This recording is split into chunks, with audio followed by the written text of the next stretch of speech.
Episode 111 to 120। George ने तुरंत जवाब दिया, ठीक है, यंग मास्टर। मैं अब इस मामले का ध्यान रखूंगा। इतना कहने के बाद उसने फोन रख दिया। जॉर्ज फिर लोगों से संपर्क करने में व्यस्त हो गया। लेकिन 10 मिनट बाद भी जब अर्जुन को जॉर्ज का फोन नहीं आया तो वह मन ही मन शिकायत करने लगा। जॉर्ज पहले कभी इतना धीमा नहीं था। जब वह उसे फोन करके इस बारे में पूछने ही वाला था, तो जॉर्ज ने उससे पहले ही बात कर ली। उसकी आवाज में असहायता थी। उसने कहा, यंग मास्टर, मैं बीकन फार्मास्यूटिकल नहीं खरीद सकता। अर्जुन चौंक गया। उसने भौहें सिकोड़ी और डांटा, क्या हुआ? क्या तुम बीकन को नीचे नहीं उतार सकते? यंग मास्टर, बीकन ने आधे महीने पहले ही अपना अध्यक्ष बदल दिया है।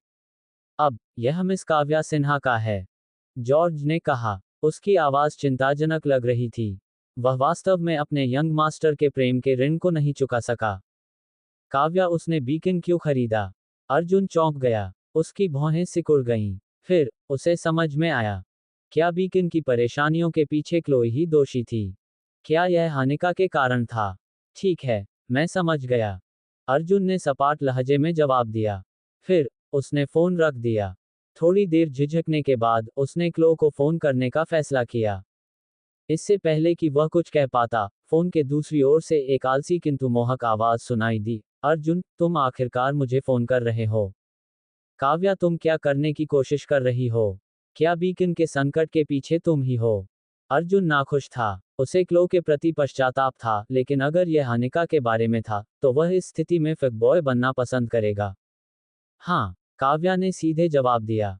फिर वह हल्के से हंसी और बोली, जॉर्ज ने मुझे अभी अभी फोन किया। तुम अनिका की मदद करने के लिए बीकन खरीदना चाहते हो, है ना? तो मैं तुम्हें बता दूं कि तुम भ्रम में हो। हाँ, काव्या ने बीकन में वर्तमान संकट पैदा करने के लिए अपने परिवार की शक्ति का इस्तेमाल किया था। शहर की कोई भी दवा कंपनी अब बीकॉन के साथ काम नहीं करेगी। जो कोई भी बीकन के साथ काम करता था, उसे सिन्हास के क्रोध का सामना करना पड़ता था। काव्या को बीकन जैसी छोटी कंपनी की परवाह नहीं थी। उसने इसे खरीदने का कारण अनिका को परेशान करना था। वह बस आनंद ले रही थी। अमीर लोग इसी तरह अपना मनोरंजन करते थे। अर्जुन की आंखें ठंडी हो गईं और वह आह भरते हुए बोला, तुम कहाँ हो? चलो मिलते हैं। ठीक है, जेंटलमैन टी शॉप पर मिलते हैं। इतना कहकर उसने फोन रख दिया। एक पल उसका चेहरा ठंडा था, लेकिन अगले ही पल वह एक छोटी बच्ची की तरह उत्साहित हो गई। वह अपनी अलमारी में गई और अपने महंगे और स्टाइलिश कपड़ों को खंगालने लगी। उसने शीशे के सामने सभी कपड़ों को पहनकर देखा। वह तुलना करती रही कि कौन सा पहनावा बेहतर रहेगा। वह ऐसा आभूषण चाहती थी जो उसके शरीर को आकर्षक ढंग से उभार सके। कोई भी आदमी क्लो सोमरसेट के लिए गिर जाएगा। ये स्पष्ट था कि काव्या बहुत खुश थी। वह चहचहाती चिड़िया की तरह खुशी से भरी हुई थी। हे, मुझे देखने दो, मैं इसमें कैसी दिख रही हूँ? काव्या ने शीशे के सामने खड़े होकर अपने आप को निहारा। वह एक सुंदर छोटी राजकुमारी की तरह सजी हुई थी। एक तरफ उनकी निजी सहायक उन्हें सुझाव दे रही थी। उसने मुस्कुराते हुए कहा, मिस, यह एकदम सही है। युवा मास्टर अर्जुन को यह जरूर पसंद आएगा। काव्या बहुत समय से इतनी खुश नहीं थी। सचमुच, क्या उसे यह पसंद आएगा? काव्या ने मुंह बनाया। वह अपने चेहरे पर उदासी की हल्की झलक नहीं छिपा सकी। उसने आईने में अपनी खूबसूरती को देखा। यदि कमरे में कोई और होता तो उसकी सुंदरता देखकर दंग रह जाता। यह महिला बहुत सुंदर थी। वह एक परी की तरह लग रही थी। आधे घंटे के बाद क्लोई एक आसमानी नीले रंग की ड्रेस में स्टाइलिश तरीके से होटल से बाहर निकली। उसने अपना धूप का चश्मा पहना हुआ था और एलवी पर्स पकड़ा हुआ था। फिर वह प्रवेश द्वार पर खड़ी सफेद बेंटले में बैठ गई। जेंटलमैन चाय की दुकान। अर्जुन जल्दी आ गया। उसने करीब 20 मिनट तक इंतजार किया। फिर एक स्टाइलिश महिला दरवाजे से अंदर आई। जब काव्या ने अर्जुन को देखा, तो उसका दिल तेजी से धड़कने लगा। हालांकि उसने खुद को शांत रहने के लिए मजबूर किया। वह दुकान में घुसी और धीरे धीरे अर्जुन के पास पहुंची। वह चुपचाप बैठ गई और अपना धूप का चश्मा उतार दिया। फिर उसने शांति से उसकी ओर देखा। काव्या ने पूछा, क्या तुमने बहुत देर तक इंतजार किया? उसकी आवाज शांत थी। बहुत ज्यादा समय नहीं, अर्जुन ने जवाब दिया। उसने काव्या को देखा और पाया कि वह अब भी पहले की तरह ही सुसंस्कृत थी। हालांकि क्लोई ऊपर से शांत दिख रही थी, लेकिन उसका दिल बहुत तेजी से धड़क रहा था। टेबल के नीचे उसके नाजुक हाथ उसकी स्कर्ट को कसकर पकड़े हुए थे। वह बहुत लंबे समय से अर्जुन के सामने इस तरह नहीं बैठी थी। वह अब भी बहुत आकर्षक था। उसके शरीर में अहंकार की हवा बह रही थी। अन्य लोग अपने आसपास की इस हवा को महसूस नहीं कर सकते थे, लेकिन काव्या महसूस कर सकती थी। वे एक सुनहरे जोड़े थे जिनसे हर कोई ईर्ष्या करता था। हालांकि ये पुरानी खबर थी। बताओ, तुम मुझे बीकन कैसे बेचोगे? अर्जुन ने कहा। उसके पास ज्यादा समय नहीं था। काव्या ने कहा, अनिका को तलाक दे दो और मैं इसे तुम्हें बेच दूंगी। उसने भी कोई बात नहीं घुमाई। असंभव, अर्जुन ने उत्तर दिया। वह जानता था कि क्लो को बाहर बुलाकर वह इससे बच नहीं पाएगा। हालांकि वह व्यान को तलाक देने के लिए सहमत नहीं हुए। तो फिर इस बारे में बात करने के लिए कुछ भी नहीं है। बीकन वह है जिसका उपयोग मैं व्यान को पीड़ा देने के लिए कर रहा हूं। यदि आप नहीं चाहते कि वह पीड़ित हो, तो बस उसे तलाक दे दें। अर्जुन, मैं आपको ईमानदारी से बताता हूं। काव्या सिन्हा जो कुछ भी चाहती है वह उसे मिलता है, और इसमें आप भी शामिल हैं। काव्या स्पष्टवादी थी। वह अचानक से ठंडी पड़ गई। अनिका शर्मा। काव्या इस महिला से घृणा करती थी जो उसके पति के जीवन में दखल देती थी। अर्जुन ने अपनी भौहें उठाईं और शांति से कहा, काव्या, मेरी सीमाओं को चुनौती देने की कोशिश मत करो। अगर मुझे बीकन चाहिए तो कोई मुझे रोक नहीं सकता।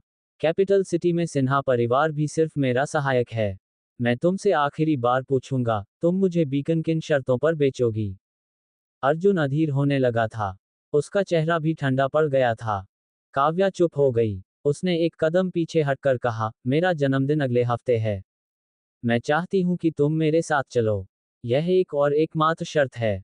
अर्जुन का दिल धड़क उठा और उसकी आंखें चौड़ी हो गईं। कुछ देर चुप रहने के बाद उसने सिर हिलाया और कहा, ठीक है। इतना कहने के बाद वह उठकर जेंटलमैन टी शॉप से चला गया। काव्या को शांत और सावधानीपूर्वक सजाए गए दुकान के अंदर अकेली छोड़ दिया गया था। उसके गालों पर आंसू बहने लगे। थोड़ी देर बाद काव्या उठकर चली गई। अगले दिन अनिका घर से निकल गई। जब वह ऑफिस पहुंची तो उसने पाया कि ऑफिस में माहौल ठीक नहीं था। जब उसने दफ्तर में कदम रखा तो सभी लोग प्रवेश द्वार पर सम्मानपूर्वक खड़े हो गए।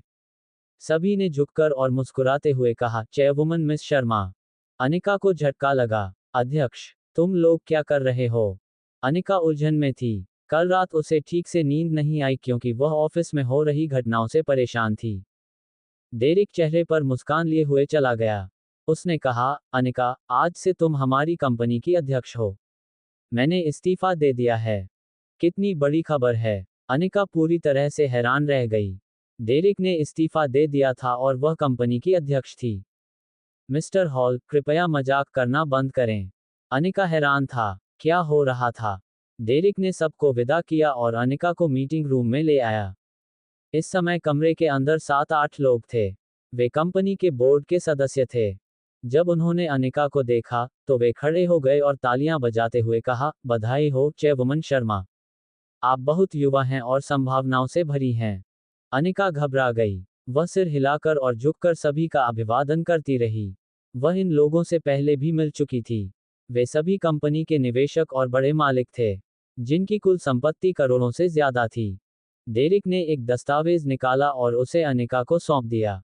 उन्होंने कहा, हमने कल रात एक बैठक की और ये तय किया कि कंपनी को आपको सौंपना सबसे अच्छा होगा। ये स्टॉक अधिकारों के लिए दस्तावेज है। अध्यक्ष शर्मा, आपके पास अब कंपनी के 60% से अधिक शेयर हैं। इसलिए आप सबसे बड़ी शेयरधारक हैं। कल रात डेरिक को मिस सिन्हा से कंपनी के शेयर ट्रांसफर करने का आदेश मिला। उसने उसे शेयर अनिका के नाम पर ट्रांसफर करने के लिए कहा। पलक झपकते ही अनिका बीकन फार्मास्यूटिकल की अध्यक्ष बन गईं। डेरिक ने सवाल पूछने की हिम्मत नहीं की। उसने केवल वही किया जो उसे बताया गया था क्योंकि अपने शेयर बेचने के बाद उसने $400 मिलियन कमाए थे। अब जबकि बीकन इतने बड़े संकट का सामना कर रहा है, तो अच्छा होगा कि इस अवसर का उपयोग कुछ शेयर बेचकर थोड़ा पैसा कमाया जाए। जब अनिका ने दस्तावेज पर हर बोर्ड सदस्य के हस्ताक्षर देखे तो वह चौंक गई। अब ये कंपनी उसकी है। मिस्टर हॉल, क्या हो रहा है? क्या आप मजाक कर रहे हैं? अनिका बेवकूफ नहीं था। इस दुनिया में मुफ्त भोजन नहीं मिलता। डेरिक ने कुछ बार खांसते हुए समझाया। मैडम शर्मा, मैं आपसे खुलकर बात करूंगा। कंपनी इस समय बहुत बड़े संकट का सामना कर रही है, इसलिए मैंने कंपनी बेच दी है। ये बोर्ड के सभी सदस्यों का सर्वसम्मति से लिया गया निर्णय था। अब आप अध्यक्ष होंगी। स्टॉक अधिकारों के लिए आप चिंता न करें। अगर बीकन इसे बनाता है तो आपकी नेटवर्थ 1000 या 10,000 गुना बढ़ जाएगी। अगर नहीं, तो आपको कोई नुकसान नहीं होगा। डेरिक द्वारा सब कुछ समझाने के बाद भी अनिका अभी भी सदमे की स्थिति में था। कंपनी की संपत्ति की कीमत कम से कम कुछ 100 मिलियन थी। दोपहर के भोजन का समय होने तक अनिका को अभी भी सुबह की घटना पूरी तरह से समझ में नहीं आई थी। अनिका बहुत हैरान थी, खासकर जब वह विशाल अध्यक्ष के कार्यालय में बैठी थी। क्या उसे अर्जुन और उसके परिवार को इसके बारे में बताना चाहिए? क्या यह अर्जुन की मदद करने का तरीका था? शायद नहीं। आखिरकार, कंपनी अब इतने मुश्किल संकट में थी। अतिदेय आदेश और जुर्माना $600 मिलियन से अधिक का था। अर्जुन शायद इतना शक्तिशाली नहीं होगा। इस बारे में सोचने के बाद अनिका ने अर्जुन को फोन किया। उसने अपनी आवाज धीमी की और ऐसे बोली जैसे वह कोई चोर हो। अर्जुन, मैं तुम्हें कुछ बताना चाहती हूँ। जब मैं आज सुबह दफ्तर पहुंची, तो बोर्ड के सदस्य ने तय किया कि मुझे अध्यक्ष बनना चाहिए। मेरे पास 60% शेयर भी हैं। मुझे समझ नहीं आ रहा कि क्या हो रहा है। अर्जुन हॉस्पिटल जा रहा था। जब उसने अनिका को धीरे से बोलते सुना, तो वह हंस पड़ा और बोला, क्या तुम जानना चाहती हो? अनिका चौंक गई। उसने उत्सुकता से पूछा, तुम्हें पता है? अर्जुन ने हंसते हुए कहा, हाँ, मैंने ऐसा किया। मैंने तुम्हारी कंपनी खरीदी है। अब आप इसकी अध्यक्ष हैं, क्या आप खुश हैं? जब अनिका ने ये सुना, तो वह हैरान रह गई। फिर, उसने अपनी भौहें ऊपर उठाईं और एक चुलबुले लहजे में कहा, ठीक है, शुक्रिया। अनिका जानती थी कि अर्जुन को मजाक करना पसंद है। उसकी कंपनी संकट में थी और उसे 600 मिलियन की जरूरत थी। अर्जुन बिना सोचे समझे उसकी मदद कैसे कर सकता था? कोई बात नहीं, मैं अब काम पर वापस जा रहा हूँ। क्या तुम आज हाना से मिलने गए थे? अनिका ने पूछा। हाँ, मैं आ रहा हूँ, अर्जुन ने उत्तर दिया। वह पहले से ही हॉस्पिटल में था। वह जानता था कि अनिका उस पर विश्वास नहीं करता। तो फिर जो भी हो, अगली बार उसे समझाने के लिए उसके पास ज्यादा समय था। अनिका ने घुरघुराहट के साथ जवाब दिया और कुछ कहने के बाद फोन रख दिया। वह अध्यक्ष के कार्यालय में बैठी रही। वह काफी देर तक सोचती रही, लेकिन उसे अभी भी यह बात समझ में नहीं आ रही थी। क्या ये सचमुच अर्जुन था?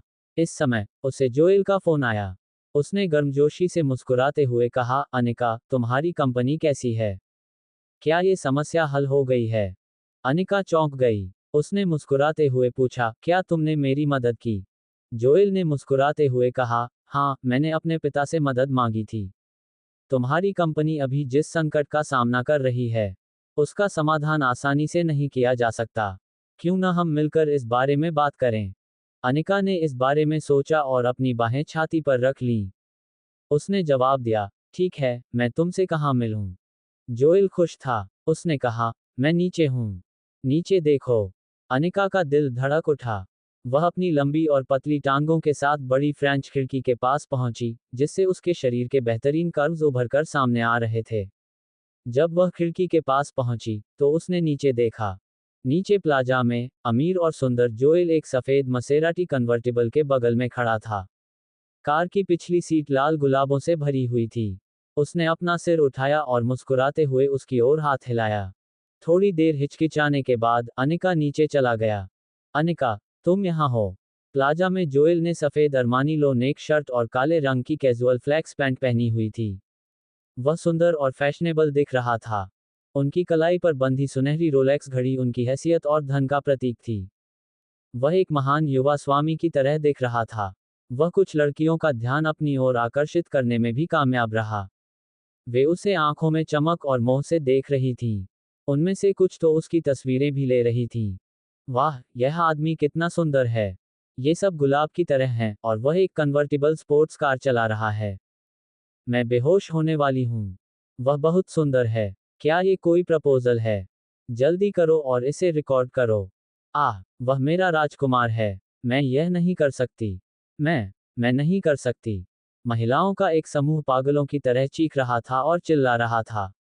वे ऐसे व्यवहार कर रही थी जैसे उन्होंने अभी अभी किसी सेलिब्रिटी को देखा हो। अनिका नीचे आया और जोएल के पास गया। उसे उसका ऐसा करना पसंद नहीं आया। ये बहुत दिखावटी था। जोएल, तुम क्या कर रहे हो? अनिका भौहें सिकोड़ रहा था। जोएल गुलाब का गुलदस्ता उठाकर उसके पास गया। उसने कहा, ये तुम्हारे लिए है। मुझे उम्मीद है कि तुम हर दिन इन फूलों की तरह सुंदर और आकर्षक रहोगी। ऐसा कहने के बाद उसने अपना शरीर आगे बढ़ाया और अनिका के गाल पर एक चुंबन देने के लिए नीचे झुका। शुक्र है कि अनिका जल्दी से वहां से चली गई। उसने भौहें सिकोड़ते हुए कहा, यह उचित नहीं है। मैं शादीशुदा हूं। जोएल अचानक रुक गया, लेकिन कुछ नहीं बोला। उसने मुस्कुराते हुए कहा, चलो, मैंने बुक करवा लिया है। अनिका उसे अस्वीकार करना चाहती थी, लेकिन वह जानती थी कि यह अशिष्टता होगी। जोएल ने उसके लिए कार का दरवाजा खोला और अनिका अंदर आ गया। एक अच्छी कार और एक खूबसूरत महिला। इस दृश्य ने ऑनलाइन काफी हलचल मचा दी। संयोगवश योलांडा ने ये तब देखा जब वह वहां से गुजर रही थी। वह चौंक गई। क्या वह अनिका नहीं थी? वह दूसरे आदमी की कार में थी। इसके अलावा वह एक लंबा, अमीर और सुंदर आदमी भी था। योलांडा की कल्पनाएं तुरंत ही बेकाबू हो गईं। उसकी आंखें घृणा से भर गईं और उसके होंठ मुस्कुराहट में बदल गए। उसने अपने दिल में व्यंग्यात्मक ढंग से कहा, हो अनिका शर्मा, मुझे उम्मीद नहीं थी कि तुम एक कामुक महिला हो। तुम अर्जुन की पीठ पीछे इस तरह की हरकतें करने तक जा सकती हो। अर्जुन हॉस्पिटल में अहाना के साथ था। तभी उसे योलांडा का एक वीडियो मिला।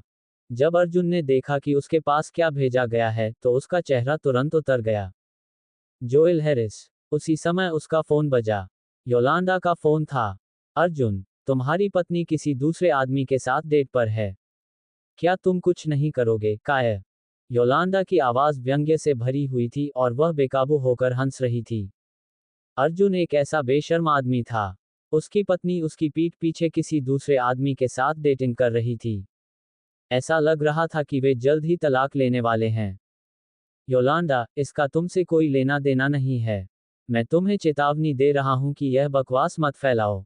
अगर नहीं फैलाओगे, तो मैं तुम्हें कभी माफ नहीं करूंगा। अर्जुन ने फोन रखने से पहले गुस्से से जवाब दिया। वह योलांडा के व्यक्तित्व के बारे में जानता था। वह निश्चित रूप से हर जगह इसकी घोषणा करेगी। जैसा कि उसने उम्मीद की थी, अर्जुन के फोन रखने के बाद योलांडा ने गुस्से से डांटते हुए कहा, जितना अधिक आप नहीं चाहते कि मैं किसी को बताऊं, उतना ही अधिक मैं ये करना चाहती हूँ। इस बारे में सोचने के बाद योलांडा ने अपने सभी पुराने सहपाठियों के साथ ग्रुप चैट में वीडियो भेजा। उसने कैप्शन भी जोड़ा, ये देखो, अर्जुन, रीढ़विहीन आवारा, अपनी पत्नी द्वारा धोखा खा रहा है।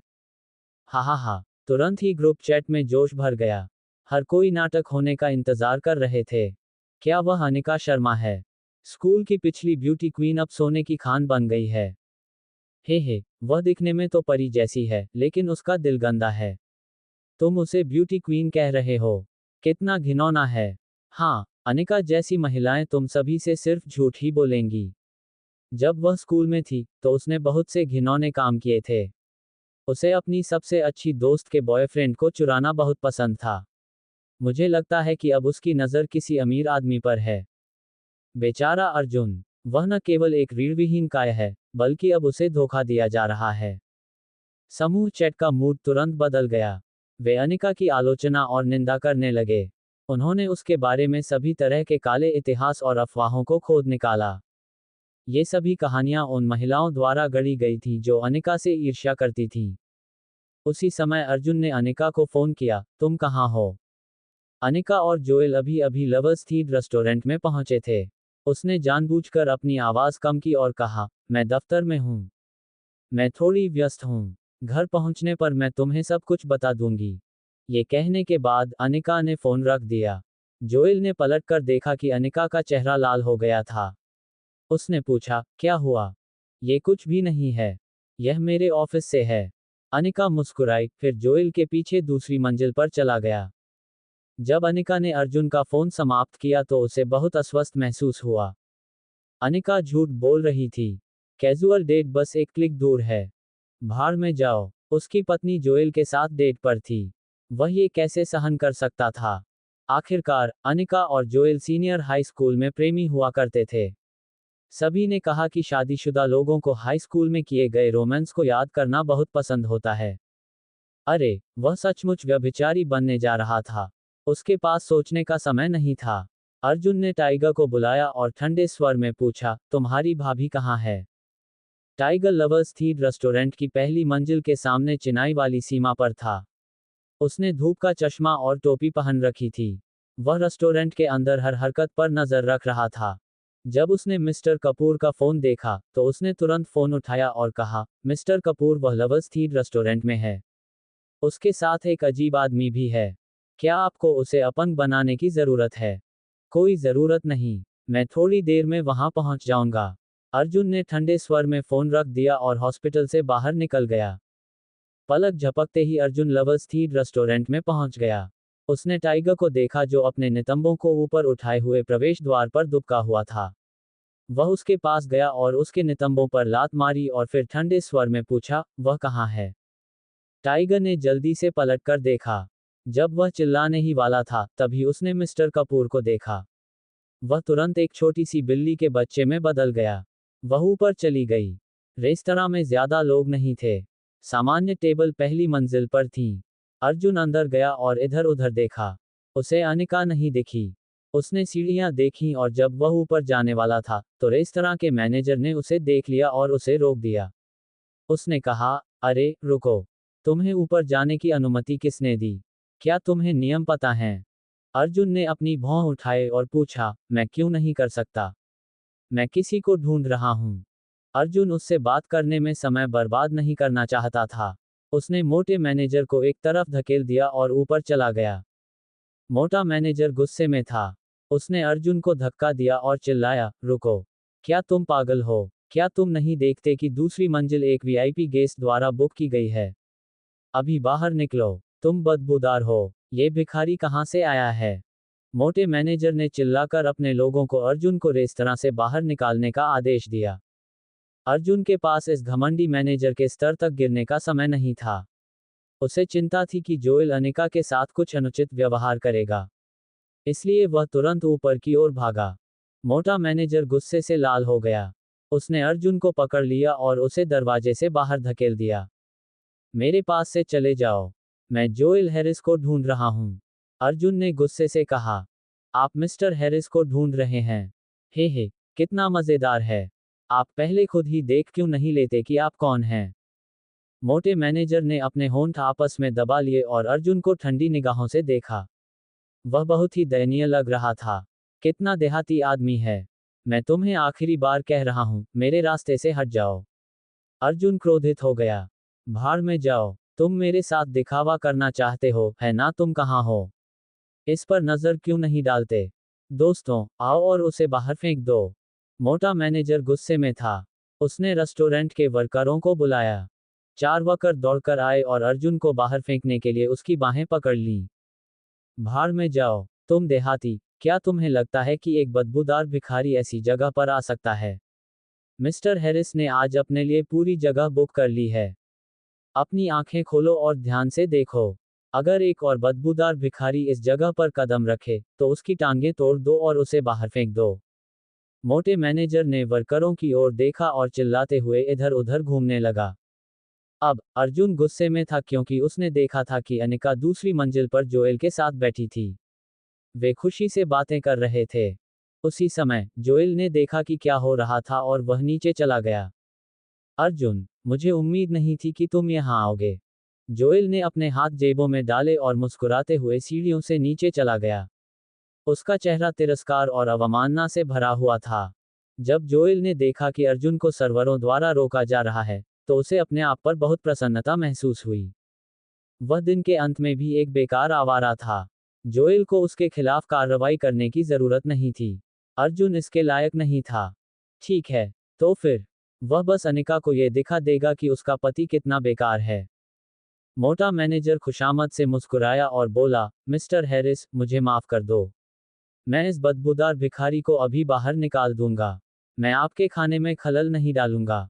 उसके ऐसा कहने के बाद मोटा मैनेजर वर्करों पर चिल्लाया, तुम अभी भी यहाँ क्यों खड़े हो? उसे बाहर फेंक दो। अगर वह अंदर पैर रखने की हिम्मत करता है तो उसे फिर से बाहर फेंकने से पहले उसे अपंग बना दो। अगर कुछ हुआ तो मैं जिम्मेदारी लूंगा। जोएल ने अर्जुन की ओर देखा जिसे वर्करों ने पकड़ लिया था। वह उसके सामने चला गया और उपहास किया।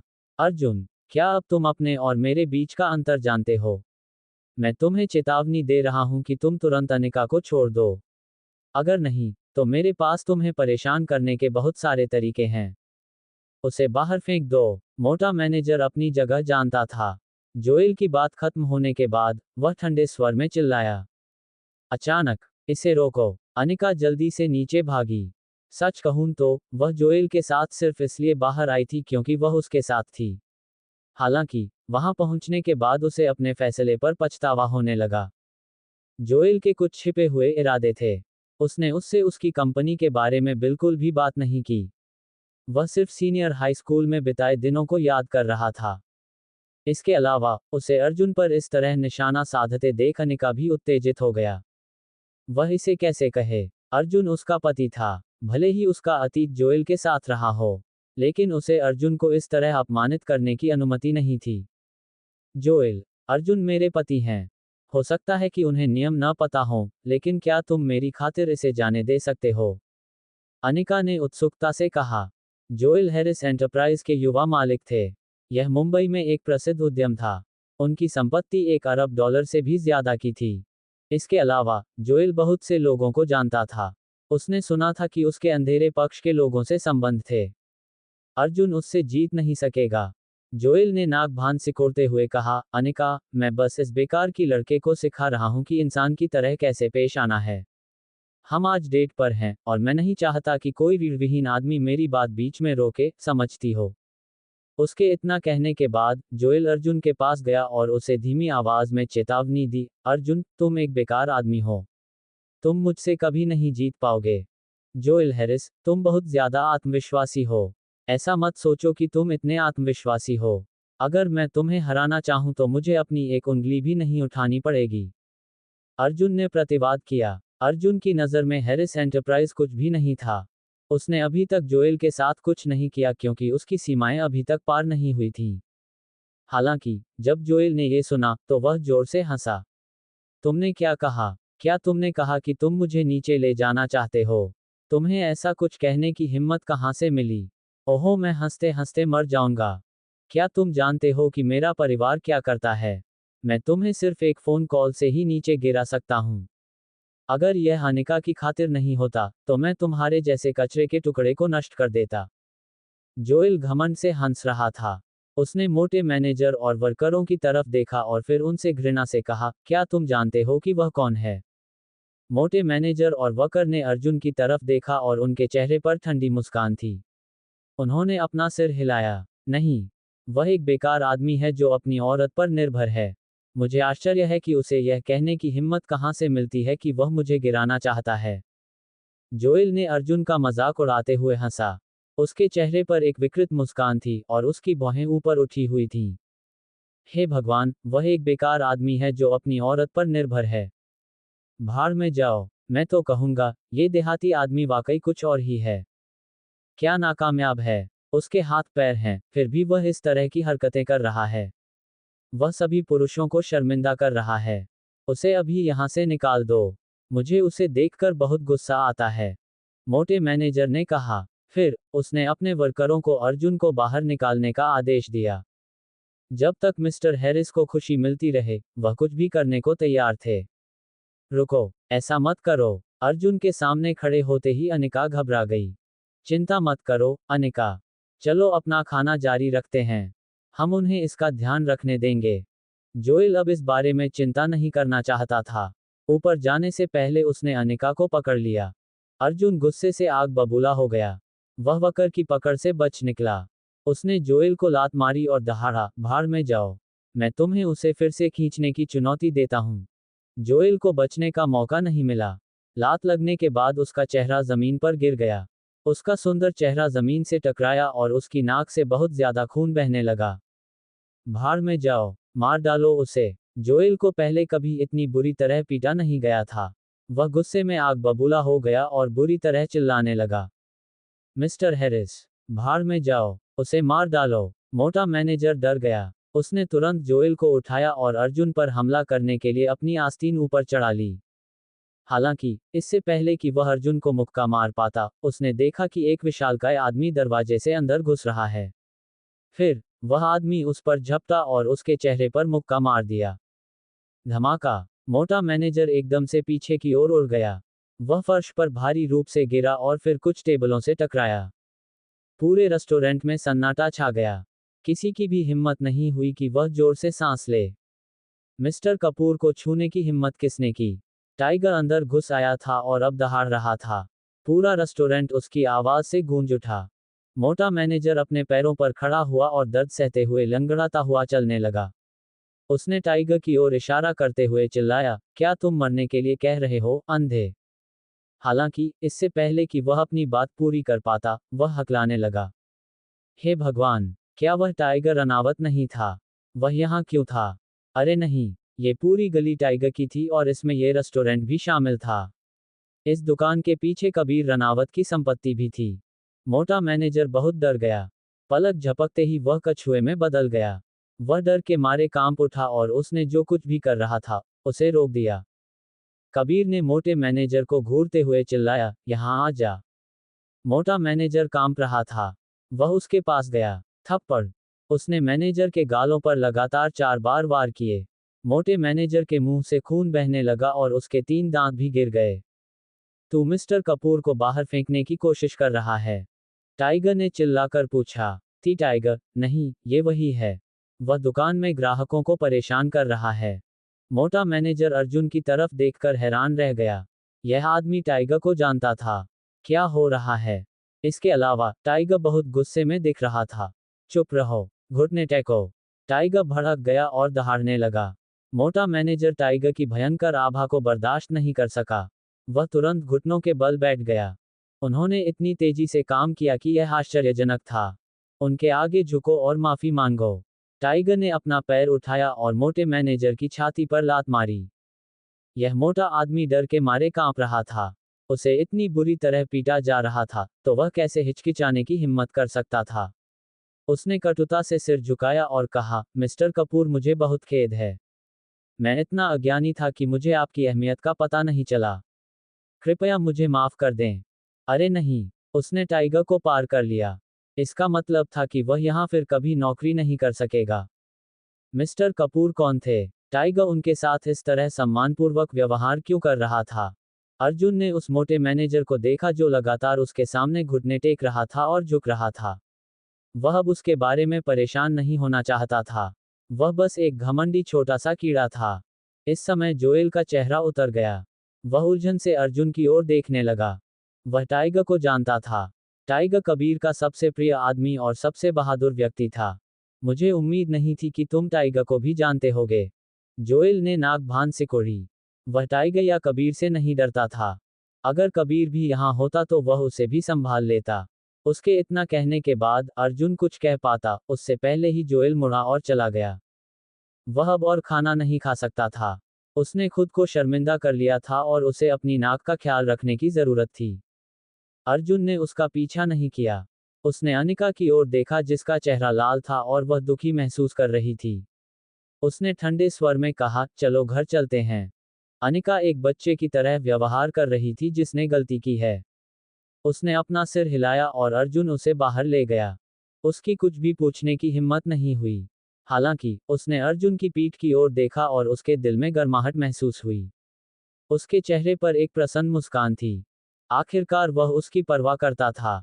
कार में बैठने के बाद अनिका ने अर्जुन की तरफ देखा जो स्पष्ट रूप से गुस्से में था। कई बार उसने उसका हाथ पकड़ना चाहा, लेकिन उसने उसे मना कर दिया। फिर उसने अपनी मुट्ठियों का इस्तेमाल करते हुए अर्जुन के कंधे पर हल्के से मुक्का मारना शुरू कर दिया।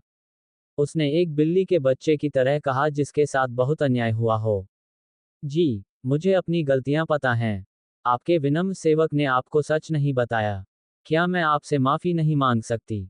अर्जुन अब और बर्दाश्त नहीं कर सका। वह फिर से बर्फ की तरह ठंडा होने का नाटक करते हुए जोर से हंसा। उसने कहा, बताओ, क्या हुआ? अनिका ने अर्जुन की बांह पकड़ी और उसके कंधे पर झुक गई।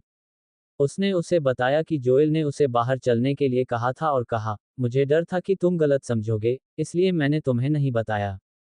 ठीक है, अब और नाराज मत हो। मैं आज रात तुम्हारी अच्छी तरह से देखभाल करूंगी, ठीक है?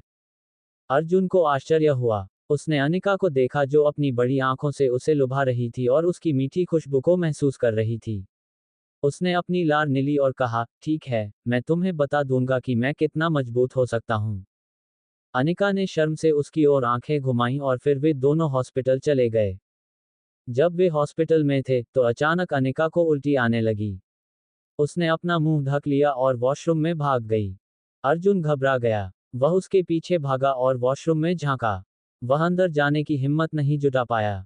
उसने बेचैनी से पूछा, अनिका, क्या हुआ? क्या तुमने कुछ खराब खा लिया है? वॉशरूम में उल्टी करने और अपना चेहरा धोने के बाद वह बहुत बुरा महसूस करते हुए बाहर चली गई। उसने मुस्कुराते हुए कहा, सब ठीक है। मुझे लगता है कि दोपहर के भोजन में मैंने जो खाना खाया है उससे मुझे उल्टी हो रही है। अर्जुन ने सिर हिलाया और स्वीकृति में घुराघुराहट की। फिर वह उसके साथ कमरे में चला गया।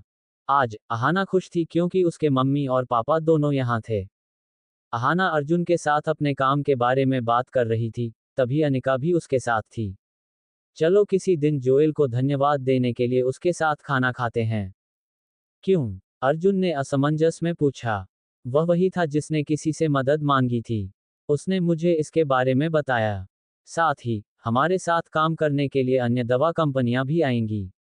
अनिका ने कहा। हालांकि वह अनिच्छुक थी, लेकिन उसके पास कोई विकल्प नहीं था। आखिरकार उसने उसकी मदद की। जब अर्जुन ने ये सुना तो उसका चेहरा उतर गया। जोएल ने उसकी मदद की। ये बेवकूफ सचमुच हर तरह का श्रेय लेने की कोशिश करेगा। इसका उससे क्या लेना देना है? अर्जुन ने पूछा, क्या तुम्हें सचमुच लगता है कि उसी ने तुम्हारी मदद की है? अनिका को आश्चर्य हुआ। उसने कहा, अगर वह नहीं तो और कौन हो सकता है? हमारे पास अपनी पूंजी श्रृंखला के लिए $600 मिलियन की कमी थी। और इसलिए कई दवा कंपनियों ने हमारे साथ काम करना बंद कर दिया। मुझे अभी सूचना मिली है कि हॉजसन फार्मास्यूटिकल, जहां जोएल है, हमारे साथ सहयोग करने के लिए तैयार है। अर्जुन ने भौहें सिकोड़ी। उन्होंने ही हॉजसन फार्मास्यूटिकल को उनके साथ काम करने के लिए तैयार किया था। बाकी सभी फार्मास्यूटिकल कंपनियां उनके परिवार के स्वामित्व में थीं। दरअसल यह मैं ही हूं। मैंने ही तुम्हारी मदद की है, अर्जुन ने कहा। अनिका चौंक गई। उसने उलझन में अर्जुन को देखा। जब उसने कहा, बस अर्जुन, बहुत हो गया। मुझे पता है कि तुम मेरी मदद करना चाहते हो, लेकिन ऐसा कोई तरीका नहीं है जिससे तुम मेरी मदद कर सको। अर्जुन का चेहरा बदल गया। अनिका ने तुरंत कहा, कोई बात नहीं। चलो अब इस बारे में बात नहीं करते। अब अर्जुन कैसे समझा सकता था? वह असहाय होकर केवल इतना ही कह सका, ठीक है। अनिका ने सिर हिलाया। सच कहूं तो वह वास्तव में अर्जुन की तुलना जोएल से नहीं करना चाहती थी। हालांकि अर्जुन इन कुछ दिनों में बहुत बदल गया था, फिर भी जब उसने उसे जोएल के बगल में बिठाया तो वह पराजित हो गया। इसके अलावा अर्जुन स्पष्टतः पर्याप्त परिपक्व नहीं था। क्या यह इतना महत्वपूर्ण था यदि जोएल ही वह व्यक्ति था जिसने उसकी मदद की थी? यद्यपि अर्जुन उसकी मदद नहीं कर सका, लेकिन अनिका ने उसे दोष नहीं दिया। इसके साथ ही अनिका ने अर्जुन के बारे में कुछ राय बनानी शुरू कर दी। उसने कहा, अर्जुन, मुझे पता है कि अब तुम्हारे पास कुछ पैसे हैं, लेकिन कभी कभी तुम मेरी हर चीज में मदद नहीं कर सकते। मैं तुम्हें दोष नहीं दे रही हूं, लेकिन मुझे उम्मीद है कि तुम अगली बार मेरे साथ ज्यादा ईमानदार रहोगे। मुझे पता है कि तुम इस बारे में जोएल के खिलाफ पक्षपाती हो, लेकिन उसने आखिरकार मेरी मदद की। क्या तुम ज्यादा उदार हो सकते हो? अर्जुन नाराज था। उसे लग रहा था कि अनिका जोएल के पक्ष में खड़ा होने की कोशिश कर रही थी। अर्जुन ने उपहास किया और खड़ा हो गया। क्यों? क्या तुम अपने सीनियर हाई स्कूल के बॉयफ्रेंड के बारे में चिंतित हो? अगर तुम सच में उसके साथ बिताए अपने अच्छे पलों को याद करना चाहती हो, तो मुझे कोई आपत्ति नहीं है। तो फिर उसके पास जाओ, क्योंकि तुम्हें पूरा यकीन है कि उसने ही तुम्हारी मदद की है। अर्जुन, तुम्हारा क्या मतलब है? अनिका का चेहरा उतर गया और उसकी खूबसूरत भौहें सिकुड़ गईं। ये स्पष्ट था कि वह पागल हो गई थी। वह उस पर भरोसा न करने की हिम्मत कैसे कर सका? क्या ये सचमुच इतना महत्वपूर्ण था? मेरा क्या मतलब है? अर्जुन ने उपहास करते हुए कहा, तुम्हारी माँ हमारे तलाक का इंतजार कर रही है, और अब जोएल आ गया है। देखो तुम्हारी माँ कितनी खुश है। वह चाहती है कि वह उसका दामाद बने। अब ये कितना बढ़िया है कि वह तुम्हारे लिए यहाँ है। तो चलो, ये कितना अद्भुत होगा। वह मास्टर हैरिस है और तुम्हारी माँ उससे प्यार करती है। वह तुम्हारी कंपनी में तुम्हारी मदद भी कर सकता है। क्या अर्जुन कपूर तुम सबके लिए सिर्फ एक बेकार चीज है? ये कहकर वह गुस्से में कमरे से बाहर चला गया। अनिका भी गुस्से में था, इसलिए वह उसका पीछा नहीं करना चाहती थी। रात को अर्जुन और अनिका क्रमशः ओल्ड शर्मा मैंशन में वापस चले गए। वे पिछले कुछ दिनों से यहीं खाना खा रहे थे।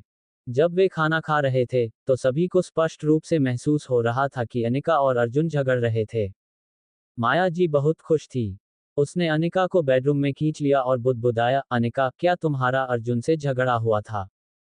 अनिका निराश हो गई। उसने कहा, नहीं माँ। हमारे मामलों में दखल देना बंद करो। माया जी को कैसे नहीं पता होगा कि उसकी बेटी क्या सोच रही है। वह निश्चित रूप से अपनी बेटी को जानती थी। उसने आग में घी डालते हुए कहा, मेरे बच्ची मेरी बात सुनो। अर्जुन और तुम एक दूसरे के लिए नहीं बने हो। तुम्हारी शादी को 3 साल हो गए हैं। अब उसे देखो, वह अभी भी एक आवारा की तरह व्यवहार कर रहा है। मुझे लगता है कि जोएल अद्भुत है। इस बार वह तुम्हारे लिए वापस आया। तुम्हें इस अवसर का लाभ उठाना चाहिए। हैरिस परिवार एक शक्तिशाली परिवार है और उसका एक प्रतिष्ठित उद्यम है। यदि तुम मुझसे शादी करोगी, तो तुम मिसेज हैरिस बन जाओगी। तुम्हारे पिता और मेरा भविष्य भी बेहतर होगा। अनिका का सिर दर्द कर रहा था। उसने कहा, माँ, क्या आप ऐसा करने की कोशिश करना बंद कर सकती हैं? मैं अर्जुन को तलाक नहीं दूंगी। मेरे और जोएल के बीच भी कुछ नहीं है। चिंता करना बंद करो, ठीक है?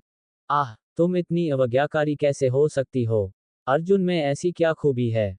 वह तो एक बेकार मूर्ख है। क्या तुम उसके साथ एक अच्छी जिंदगी जी सकती हो? जोएल को देखो, उसके पास एक हवेली और बहुत सारी आलीशान गाड़ियां हैं। क्या तुम एक पत्थर लेकर हीरे को फेंक नहीं रही हो? मम्मी की बात सुनो, अर्जुन को तलाक देने का समय निकालो। डरो मत, मैं यहाँ हूँ। मैं उसे इस शादी से बिना पैसे के जरूर निकाल दूंगी। इस आदमी के पास निश्चित रूप से कहीं गुप्त धन छिपा हुआ था। मैं उससे तलाक नहीं लूंगी। इसकी चिंता करना छोड़ो। अनिका के ऐसा कहने के बाद वह बेडरूम से बाहर चली गई। लिविंग रूम में अर्जुन मिस्टर शर्मा से बातें कर रहा था। वे प्राचीन वस्तुओं के बारे में बात कर रहे थे और आनंद ले रहे थे। अर्जुन के ससुर को उसके बारे में पुनर्विचार करना पड़ा।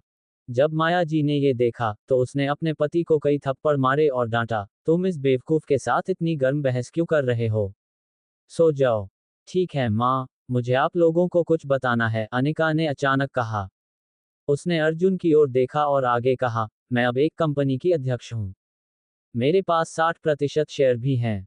तुरंत ही कमरे में सन्नाटा छा गया। माया जी को अपने कानों पर यकीन नहीं हुआ। उसका चेहरा उत्साह से चमक रहा था और उसने जल्दी से पूछा, क्या चेयरमैन?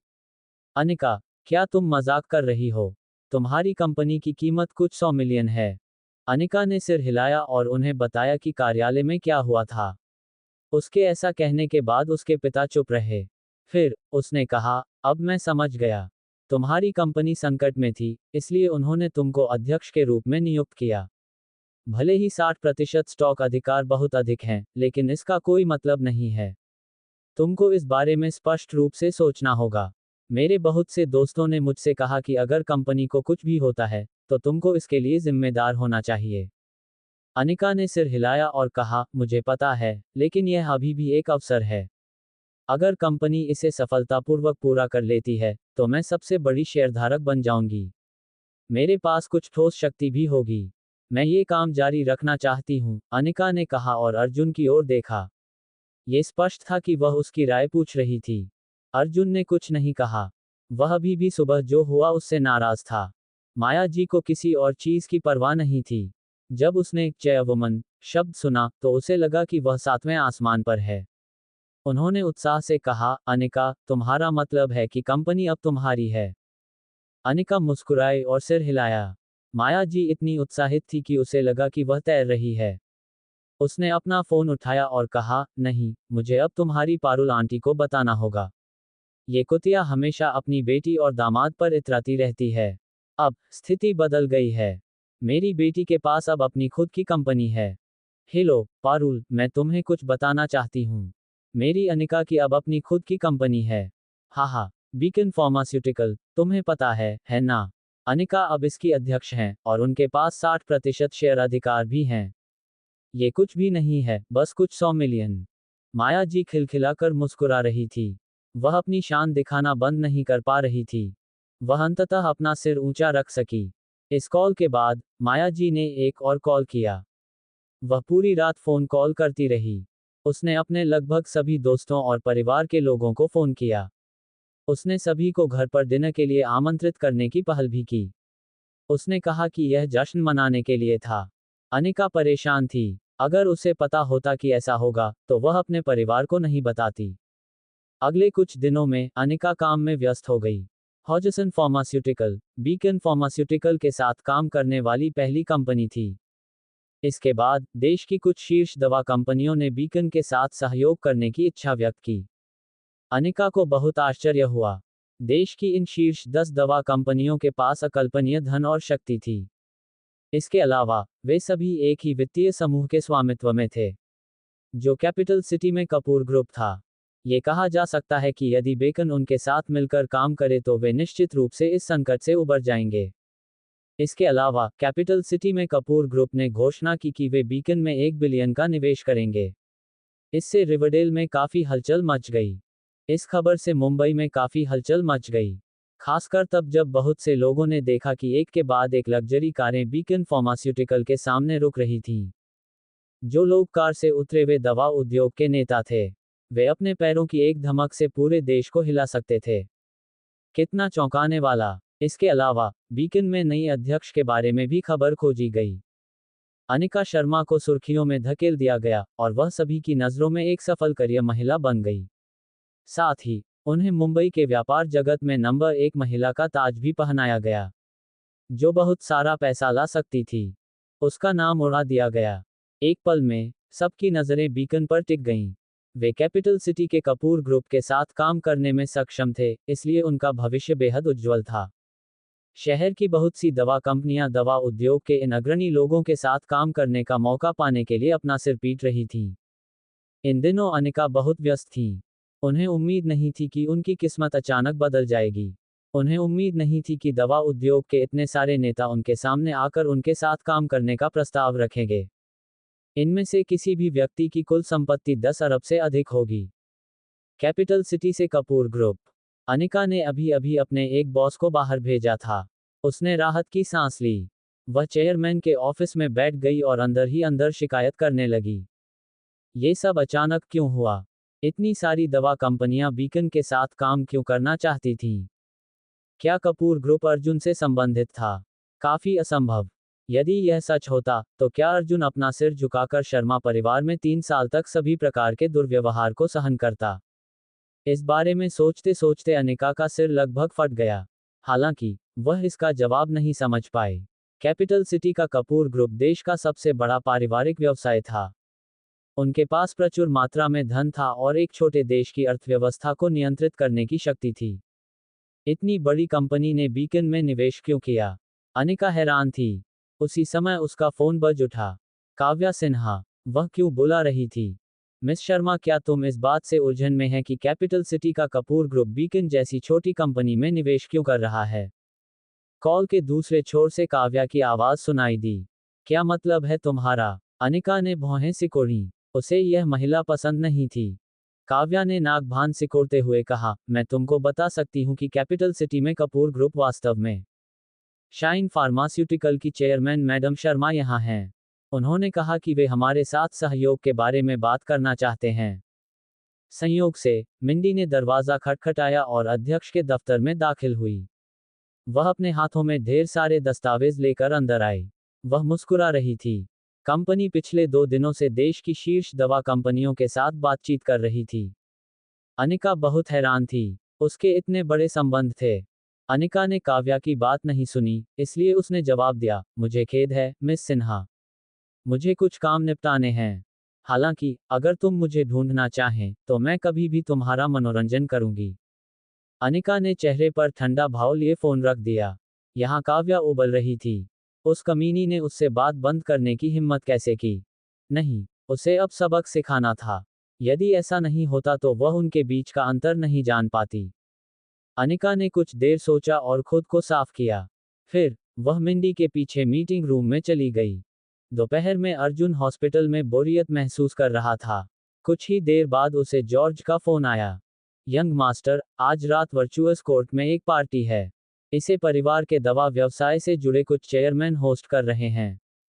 उन्हें पता है कि आप मुंबई में हैं और उन्होंने मुझसे विनती की है कि मैं आपको उनसे मिलने के लिए कहूं।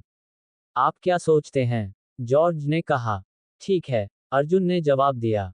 वह जानता था कि वह इसे अस्वीकार नहीं कर पाएगा। आखिरकार, वह वही थे जिन्होंने उन्हें बीकन की मदद करने के लिए कहा था। चूंकि वे यहाँ थे, इसलिए उन्हें अस्वीकार करना उचित नहीं होगा। फिर वह उनसे मिल लेगा। मैं उनसे कहूंगा कि वे अब वर्चुअस कोर्ट में तुम्हारा इंतजार करें। क्या तुम्हें मेरी जरूरत है कि मैं तुम्हें लेने आऊं? जॉर्ज ने पूछा। कोई जरूरत नहीं, मैं खुद ही चला जाऊंगा, अर्जुन ने जवाब दिया। फोन रखने के बाद अर्जुन 6 से 7 बजे तक अहाना के साथ रहा। फिर उसने एक टैक्सी बुलाई और वर्चुअस कोर्ट की ओर चल पड़ा। जब वह हॉल में पहुंचा तो वह सोफे पर बैठ गया। वह अंदर जाने से पहले खुद को तैयार करना चाहता था। वह ऊब गया था, इसलिए उसने मेज पर रखी पत्रिका को पलटा।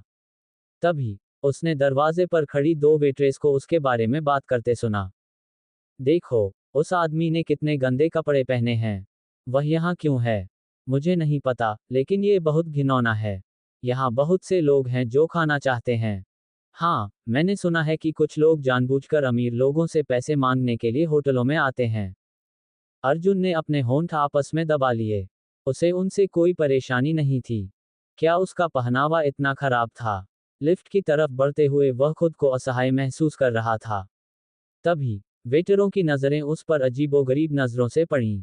उनकी नजरें बिल्ली के खरोंचों जैसी लग रही थीं। उसे बहुत असहज महसूस हो रहा था। अंततः, इससे पहले कि वह आगे बढ़ पाता, उसने किसी को अपना नाम पुकारते हुए सुना। अर्जुन, तुम यहाँ क्यों हो? जोएल अपने पिता के पीछे पीछे इमारत में दाखिल हुआ। जैसे ही वह अंदर गया, उसे एक जानी पहचानी शख्सियत नजर आई। क्या ये वही बेकार का आवारा नहीं है, अर्जुन? वह वर्चुअस कोर्ट जैसी आलीशान जगह पर क्यों है? अर्जुन ने अपना सिर घुमाया और देखा कि जोएल धौंस जमाते हुए उसके पास आ रहा है। वह मुस्कुराया। क्या यह मिस्टर हैरिस नहीं है? क्या संयोग है? जोएल ने उपहास करते हुए व्यंग्यात्मक लहजे में कहा, ठीक है, अर्जुन। ऐसा लगता है कि अब तुम भी वर्चुअस कोर्ट में आ सकते हो। क्या तुम जानते हो कि तुम कहाँ हो? जोएल ने अर्जुन को देखा तो वह परेशान हो गया। इस घटिया इंसान ने अनिका से शादी कैसे कर ली? ये पुण्य न्यायालय है। क्या गलत है? अर्जुन ने असहाय महसूस करते हुए जवाब दिया। तुम अभी भी मुझसे पूछ रहे हो कि क्या गड़बड़ है? तुम्हारे जैसे बेकार आदमी की हिम्मत कैसे हुई यहाँ आने की? जोएल ने व्यंग्य किया। अर्जुन ने भौहें सिकोड़कर उसकी ओर देखा और फिर एक सरल ओह कहकर उत्तर दिया। जोएल के अमीर आदमी का गुस्सा उसके सीने में उमड़ आया। वेटर, वर्चुअस कोर्ट में अब क्या गड़बड़ है? तुम उसके जैसे किसी को अंदर कैसे आने दे सकते हो? जोएल ने चिल्लाते हुए अर्जुन की ओर इशारा किया। यदि वह अर्जुन के साथ कुछ न करता तो उसे चैन नहीं मिलता। तभी एक हॉल मैनेजर दौड़कर आया। उसने तुरंत माफी मांगी, मुझे माफ कर दो, मिस्टर हैरिस जूनियर। ये हमारी गलती है। कृपया पहले अंदर चले जाएं। मैं अब इसका ध्यान रखूंगा। उसके बाद, उसका चेहरा उतर गया। हॉल मैनेजर ने अर्जुन से ठंडे स्वर में कहा, सर, कृपया अब चले जाए। अर्जुन ने जोएल की तरफ देखा जिसके चेहरे पर प्रसन्नता के भाव थे। उसने अपने चेहरे पर हल्की शर्मिंदगी महसूस की और ठंडे स्वर में पूछा, मैं यहाँ डिनर के लिए आया हूँ। क्या वर्चुअस कोर्ट में मेहमानों को अंदर न आने देने की नीति है? तुम तो बस एक बेकार चीज हो और फिर भी तुम यहाँ खाना खाने की हिम्मत कर रहे हो। तुम पहले खुद को आईने में क्यों नहीं देखते? मुझे नहीं पता कि अनिका को तुम जैसा कोई क्यों पसंद है। जोएल ने चेहरे पर बेचैनी के भाव के साथ कहा। फिर, उसने अपने पिता को संक्षेप में समझाया। उसके पिता का चेहरा चौकोर था। उनका शरीर औसत आकार का था और उनका पेट बियर की तरह भरा हुआ था। उसने घृणा से अर्जुन की ओर देखा। ये वही आदमी था जिसने उसके बेटे की गर्लफ्रेंड को चुराया था। वह कोई नहीं था। वह उसे बस एक उंगली के इशारे से खत्म कर सकता था। अर्जुन, यह आखिरी बार है जब मैं तुम्हें चेतावनी दे रहा हूं कि तुम अनिका को छोड़ दो। अगर नहीं, तो मैं तुम्हें अपनी बाकी की जिंदगी बिस्तर पर बिताने दूंगा। जोएल अर्जुन के सामने आया और उसे धमकाया। उसकी आंखें बर्फीली थीं। अर्जुन अपने दिल की आग को दबा रहा था। उसने जोएल की पीठ पर नजर डाली। वह उसे जल्द या बाद में सबक सिखाएगा। हॉल मैनेजर ने अर्जुन को ऊपर से नीचे तक देखा। उसकी आंखों में घृणा थी। उसने ठंडे स्वर में पूछा, क्या तुम सच में यहाँ खाना खाने आए हो? अर्जुन ने खुद को स्पष्ट नहीं किया। उसने अपना फोन निकाला और जेवियर मॉरिस को फोन किया। फिर जेवियर द्वारा फोन पर बात करने के बाद हॉल मैनेजर चूहे की तरह डर गया। उसने अर्जुन को सम्मानपूर्वक लिफ्ट में ले गया। मिस्टर कपूर, मुझे खेद है। मैं एक घमंडी की तरह व्यवहार कर रहा था। कृपया इसे दिल पर न लें। हॉल मैनेजर ने बहुत माफी मांगी। अर्जुन ने उसकी उपेक्षा की और लिफ्ट से ऊपर चला गया। लिफ्ट का दरवाजा बंद होने के बाद हॉल मैनेजर ने राहत की गहरी सांस ली। वह लगभग मुसीबत में पड़ गया था। वह आदमी अपने बॉस को भी जानता था। वह लगभग स्वयं को बड़ी मुसीबत में डाल बैठा। जब वह ऊपरी मंजिल पर था, तो अर्जुन को पेशाब की तीव्र इच्छा महसूस हुई। इसलिए वह पुरुषों के शौचालय की ओर भागा। अंत में, वह सीधे एक खूबसूरत महिला से टकराया जो महिला शौचालय से बाहर आ रही थी। उसकी खुशबू बहुत अच्छी थी। खूबसूरत शरीर वाली महिला अर्जुन के उससे टकराने के बाद लगभग पीछे की ओर उड़ गई। वह महिला कुछ देर तक लड़खड़ाती रही और चिल्लाने लगी, तुम कौन हो? क्या तुम्हारी आंखें नहीं हैं? चिल्लाने के बाद उसने अपना सिर ऊपर उठाया और अर्जुन को घूरने लगी। उसने उसे धक्का दिया और ऊंची एड़ियों के जूते फर्श पर टकराते हुए चली गई। अर्जुन हैरान रह गया। वह महिला बेहद खूबसूरत थी। उसके चेहरे के नैन नक्श बहुत ही सुंदर थे और उसकी आंखें बहुत बड़ी थीं। उसने बस थोड़ा सा मेकअप किया हुआ था। वह लगभग 24 या 25 साल की लग रही थी। उसकी त्वचा बहुत ही खूबसूरत थी और उसके पूरे शरीर पर एक स्त्रीत्व की झलक दिख रही थी। वह कहाँ से आया है? वह पुण्य न्यायालय के शौचालय में क्यों है?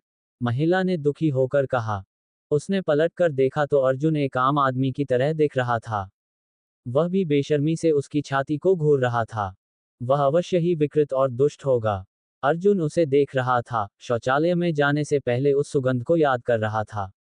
महिला जल्दी से निजी कमरे में वापस चली गई। उसने दरवाजा खोला और देखा कि अंदर पहले से ही 7-8 अधेड़ उम्र के आदमी बैठे हुए थे। वे किसी बात पर गर्मागर्म बहस कर रहे थे। जब महिला अंदर आई, तो चश्मा पहने एक अधेड़ उम्र के आदमी ने मुस्कुराते हुए कहा, मिस मिलर, आप देर से आईं। जब वह महिला कमरे में दाखिल हुई तो सबकी नजरें उस पर टिकी थीं। उनकी नजरें उसकी लंबी टांगों और भारी छातियों पर टिकी थीं। महिला बैठ गई और अपना बैग नीचे रख दिया। उसने माफी मांगी, मुझे माफ करें, मिस्टर सिम्स। मैं ट्रैफिक जाम में फंस गई थी। वह यंग मास्टर अभी तक यहाँ नहीं आया है ना? नहीं, मैंने अभी अभी मिस्टर थॉमस से बात की है। उन्होंने कहा कि मिस्टर कपूर लगभग आ ही गए हैं। मिस्टर सिम्स ने अपनी घड़ी देखी और सभी को बताया, जब यंग मास्टर बाद में यहाँ आएंगे, तो कृपया ज्यादा जोश से काम लें। हम इस मामले में लापरवाही नहीं बरत सकते। समझ गया, मिस्टर सिम्स। आप हमें पहले ही लाखों बार बता चुके हैं। बाकी लोगों ने सिर हिलाया। वे जानते थे कि इस डिनर का क्या मतलब है। उन्होंने आज रात कैपिटल सिटी से कपूर ग्रुप के यंग मास्टर को आमंत्रित किया था। इनमें से लगभग सभी लोग अपनी आजीविका के लिए कपूर ग्रुप पर निर्भर थे। बेशक, केट मिलर ने ऐसा नहीं किया। उसे इस डिनर में चुपके से शामिल होने का मौका सिर्फ अपने संपर्कों की वजह से मिला था। वह अपनी कंपनी के भविष्य के लिए ऐसा कर रही थी। केट इस रात्रिभोज के दौरान श्री कपूर से प्रशंसा और धन प्राप्त करना चाहती थी। हर कोई कैपिटल सिटी के कपूर ग्रुप जैसी प्रतिष्ठित और शक्तिशाली कंपनी के साथ जुड़ना चाहता था। इस समय, अर्जुन वेटर के निर्देशों का पालन करते हुए निजी कमरे के दरवाजे पर पहुंचा। फिर, उसने दरवाजा खोला। मिस्टर सिम्स उठे और अर्जुन का स्वागत किया। बाकी सभी लोग सम्मान में खड़े हो गए। यंग मास्टर, कृपया। मिस्टर सिम्स ने अर्जुन को तुरंत पहचान लिया। उन्होंने झुककर उनका अभिवादन किया। उन्हें 8 साल पहले एक पार्टी में अर्जुन से मिलने का सम्मान मिला था। उस दिन की याद अभी भी उसके दिमाग में ताज़ा थी। सभी लोग खड़े होकर सम्मानपूर्वक झुके। अर्जुन ने जब ये देखा तो उसे बहुत असहज महसूस हुआ। अर्जुन ने कहा, mister Jenkins, mister Matthews, Shri Sims, मुझे विश्वास है कि हमसे पिछली मुलाकात के बाद से आप सभी अच्छे हैं। जब उन्होंने अर्जुन को उनका नाम लेकर पुकारते सुना, तो उन्हें बहुत गर्व और सम्मान महसूस हुआ। वे मुस्कुराए और बोले, यंग गुरु, आप अभी भी हमें याद करते हैं। ये कितना सम्मान की बात है। उसी समय, केट उत्साहित महसूस कर रही थी। उसके चेहरे पर मुस्कान थी। हालांकि जब उसने आखिरकार उस व्यक्ति का चेहरा देखा जो अंदर आया था, ये तुम हो, उसने आश्चर्य से कहा। उसे विश्वास नहीं हुआ।